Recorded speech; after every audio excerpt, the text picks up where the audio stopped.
All right, on this episode of Bowks Talking Bouts, very excited to be talking to an individual set to compete at Impact Wrestling Emergence, which goes down at Rebel in Toronto, Ontario on Sunday, August 27th. Also broadcasting via Fight TV and Impact Plus. We've got Time Machine along with Josh Alexander taking on Bully Ray, Moose, Brian Myers, and Lio Rush. And great getting to have Alex Shelley on the show, who plays a very important part in Time Machine and is also the reigning Impact World Champion. How's your day going there, Alex? Good enough, man. And this seems like quite the interesting situation in a couple different regards, actually. Just, with Josh Alexander more so, kind of going from rivals to teammates a year later. I'm kind of curious if you think of things in these kind of terms, just like almost like landmarks almost, or like a where was I at last year kind of thing, just being that you faced Josh Alexander at Emergence and that was your first bid for the world title and now you guys are on the same team and you're the champion. So do you kind of look at things in that kind of regard, like just where you were at last year compared to now or anything like that? I try not to. I try to look at things going forward rather than retroactively. At the same time, looking at it a year ago, the amount of changes to my life since then are pretty monumental. So it's probably a good thing to recognize that I've succeeded in a number of opportunities since then. But for the most part, I just kind of concentrate on keeping my head down, pushing forward. Yeah, and it seemed like the whole idea of being Impact World Champion, or rather just the moment you became champion, was almost surreal. Like it was like a hard thing to kind of process fully. Like you gave a good explanation of it, and in an interview I was seeing where you were talking about how the 3 count was almost like a surreal moment, like when you realized you were cemented as the champion. Like it was like almost like a weightless kind of feeling almost. Is that something that you're still trying to figure out a little bit? Is it something you get more familiarized with as you beat these significant opponents and get more experience as the champion specifically? To be honest with you, it wore off quickly. Like, I'm so busy and so active that you don't have time to sit there and just kind of revel in some sort of sublime emotion. You just have to keep going.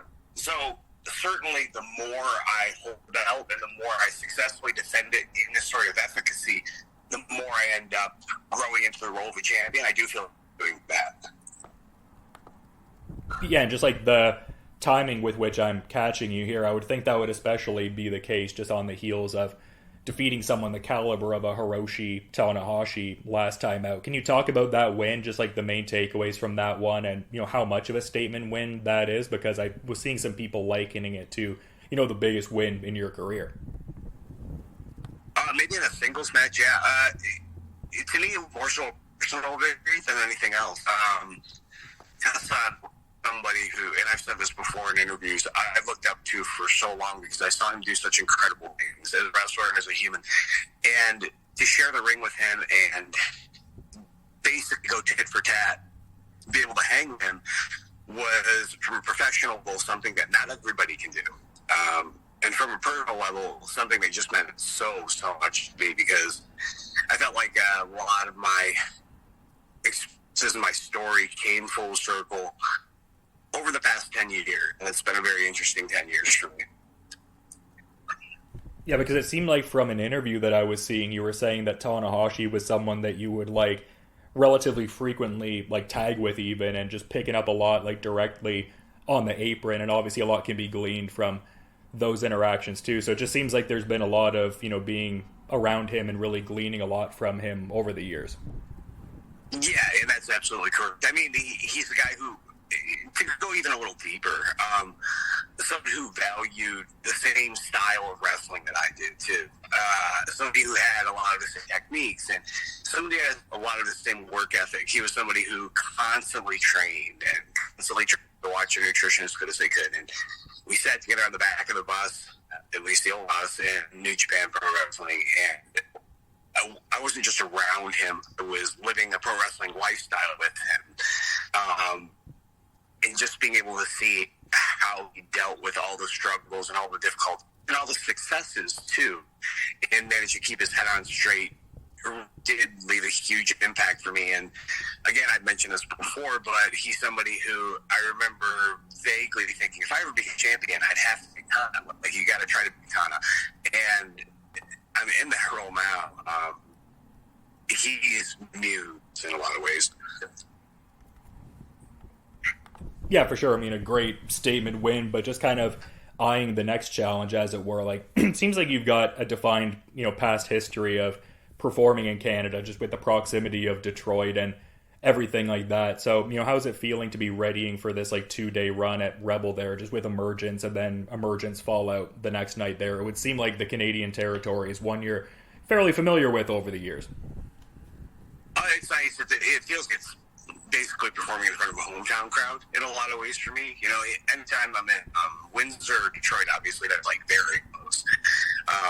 Toronto's not far off, and even places like Chicago and Cleveland kind of have that same appeal. But the cool thing about Impact, and then again, like these fans in Toronto, and this applies to both groups, is that there are people who have seen me perform since I was a kid.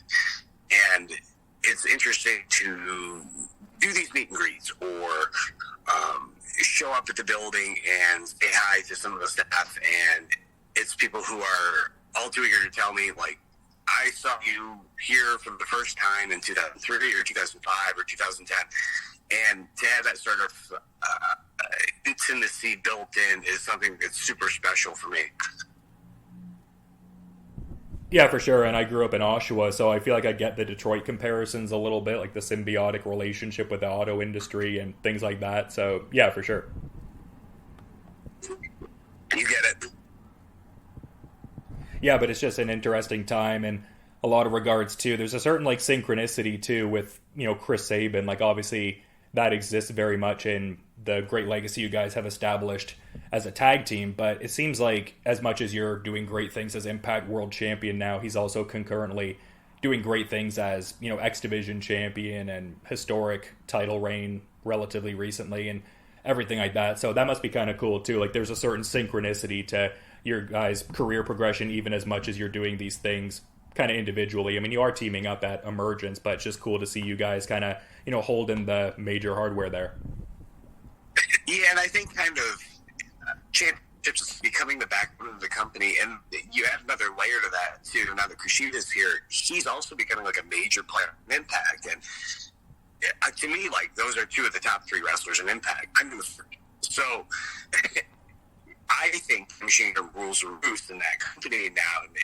We're all guys who, again, were brought up in Canada, in Detroit, in Toronto to some extent, and I am so happy with that, and it's so much fun for me to watch. I only have a few wrestlers I actually want to sit down and catch their matches. I study their craft, and I'm very lucky to have a number of peers in Impact. Those two, Josh Alexander, Eddie Edwards, John Graham, Speedball Bailey, but like these are the guys who are like, man, these guys are wrestlers. These guys are really good, and I think that's kind of what it brings to the table too, is like traditional classic wrestling. Yeah, that definitely comes across, and I guess kind of like thinking back to something you were talking about earlier, just talking about how you're someone who's more, I guess, prone to like looking towards the future, but also kind of being grounded in your present. Like in saying that, like what are you looking towards? I mean, obviously Emergence is a big thing that one would be looking towards in immediate kind of sense, but just in being present and also looking towards the future, do you have certain, I guess, expressly defined goals, maybe even within like the title reign or what you're doing with like your work as like a physical therapist? Like just what does it mean to you to, I guess, be, present and forward looking there? Actually, I'm physio. So when I signed contract with Impact in March, I ended up having legal therapy. I stretched myself so thin last year that I only had, and it sounds crazy, it sounds like a lie, I promise you it's not, I had 8 days off, completely off. So that does include travel days too, but I worked about 100 shows in 40-hour week all of 2022 and a lot of 2021. So I told myself, well, if I'm going to do it, and I'm going to do it hard, and just kind of go until the wheels fall off. And I did that when I signed a contract with that. But as far as our roster goes, it's Speedball Big first, I think, who does the most matches, but Masha and myself, and then probably Saban's down there too, were quite busy. So there was no way I was going to be able to keep up. Nor did I want to. I wanted to give my everything to pro wrestling and see how it went. And the more energy I put into pro wrestling, it seems, since then, the more successful I've been. As far as goals go, it's a situation where, like, you can see a path out of the forest, and first thing you have to do is take a step. Well, I always just focus on the next step rather than that's the way out way over there, but I can see that too. And I think a lot of that is my own work ethic, because you really can't control things past a certain, as human beings. We'd like to think we can, but we can't. So if I do my best today, that'll probably lead itself to doing my best tomorrow and set me up for success. But there's so many things that are variables that I have no power over, especially as a champion. You just focus on the next task at hand, and I've been doing pretty well with that mentation. Yeah, it's interesting, and just seeing some of these like interviews that I found in kind of doing my research on you, like it seemed like you were like looking at like the thing after wrestling, like when you're no longer able to do this, it's like, okay, what do I have to kind of go on to? But I think some of the wording in some of the other articles was almost like you were trying to like figure things out in like the quote unquote real world, but it would seem like based on figuring that out and kind of having that like, you know, set plan and stuff like that, like maybe it gives you a certain freedom, like maybe you can have that almost weight off your back, whether it's like a subconscious thing or whatever. Like maybe that lends itself to what you've been doing for the last little bit, where there's that more like, you know, flow state, and you can get out there and you're seeing the measurable kind of results. Is that kind of how you're looking at it almost too, or? That's the perfect way of assessing my situation and my lifestyle as a whole. You nailed it, dude. I've been to college so many times, and I was somebody who, when they were actively under contract so many times, wanted this sort of contingency plan, and that's exactly why. For me, it was a sort of inherent anxiety, like, what do you do after wrestling? Or also, I realized this myself now, and it took me a long time to get there. I'm somebody who likes to take on challenges. I'm somebody who likes to, okay, did this, what's next? Or I want to do this now. Let's see how successful I can be in this field or this realm. And I was able to secure a livelihood. I have, you know, a few different college degrees, a number of certifications. I can exist in the workforce. And I think gaining experiences in the real world ended up helping me become a better person, but maybe become a better wrestler too. And on top of that, the flow state that you mentioned is definitely there, because I don't have to worry anymore about what I'm going to do after wrestling. Some guys never do. And I think I probably did. So now I'm able to just give my heart, my soul to pro wrestling. And I think that's shown for a wrestler in the past couple of years. Yeah, for sure. And yeah, well articulated. I think that very much does come across. And something that I like too, it's like the Impact World title is at least now in a position, because I'm seeing that it's going to be defended outside of the company in September there against Vinny Pacifico. So there's just a certain sense too of like, you know, you're the traveling champion going to the different towns and stuff like that. And I was seeing an interview where you were talking about like the days of Ric Flair and Harley Race, and talking about it in like a very like reverential kind of way. So it's almost like you're getting to do that, like the champion going to the different territories and, you know, taking on the big guy from that spot sort of thing.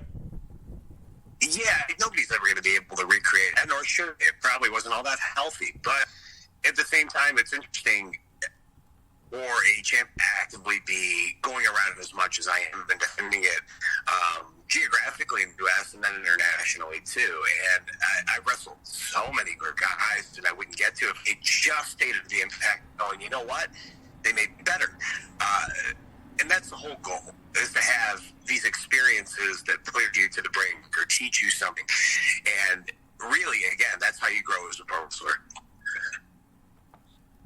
Yeah, for sure. And someone else who obviously very much imparted a lot to you was Kevin Nash. And something that I loved, because I remember watching Impact a lot when I was a younger lad and all that was going on. I didn't know you guys just ad-libbed all of that stuff. I think you were talking to Sean Ross Sapp about that. So all of that was just kind of like improv for the most part. Like, did you guys just kind of start with like a loose concept at the beginning, and it's just like, okay, let's just, you know, turn on the camera and see where this goes? Was that the usual methodology, I guess? Oh yeah, that's exactly how it went. And it happened because he grew up not far from me, right? He's from Detroit. So it's basically like a cultural thing more than it is anything else. And it's something you couldn't have put anybody else in there with me or with him and gotten that same response, because you just don't know. Like, we're referencing the Packard man, or he's talking about being a bouncer at Harpo in the 70s, and I'm telling him the last note I saw there, and it's these geographical landmarks and certain turns of phrase and an entire culture that's built in 313 or Detroit that really was the backbone of our relationship at first, and then ultimately, like, just somebody I respected so much who was kind enough to help me out, who, like, took me under his wing and really just made me a better professional wrestler without even having to step foot in the ring, although I did learn a lot tagging with him, but it was more so the way he explained things, his meditation towards it, his psychology, or how he viewed certain things. Like, oh, shit, man, like, these are the secrets. Like, this is how it works. This is how you become successful, or this is how you at least enjoy what you're doing to the point that so many other people enjoy it with you, it can't help but be spotlighted. Yeah, and I liked that when you guys did the GCW reunion, that the entrance music was MC5, Kick Out the Jams, so like another Detroit tie in there. Yeah, and he asked me too. Beforehand he goes, "What do you come out to?" Well, I said, "Do you want to get out?" He goes, "No, just surprise me." So that afterwards we had, 15-minute conversation about that song, and then the MC5s, and then that rolled down into the White Stripes and all sorts of other things too, because he's a music fan. So these aren't conversations you can have with just anybody. And even at GCW, it was a matter of him showing up, being a superstar, and me going up and being a superstar. We did nothing in terms of a wrestling match, but we didn't have to. It was just a moment, which is what's important.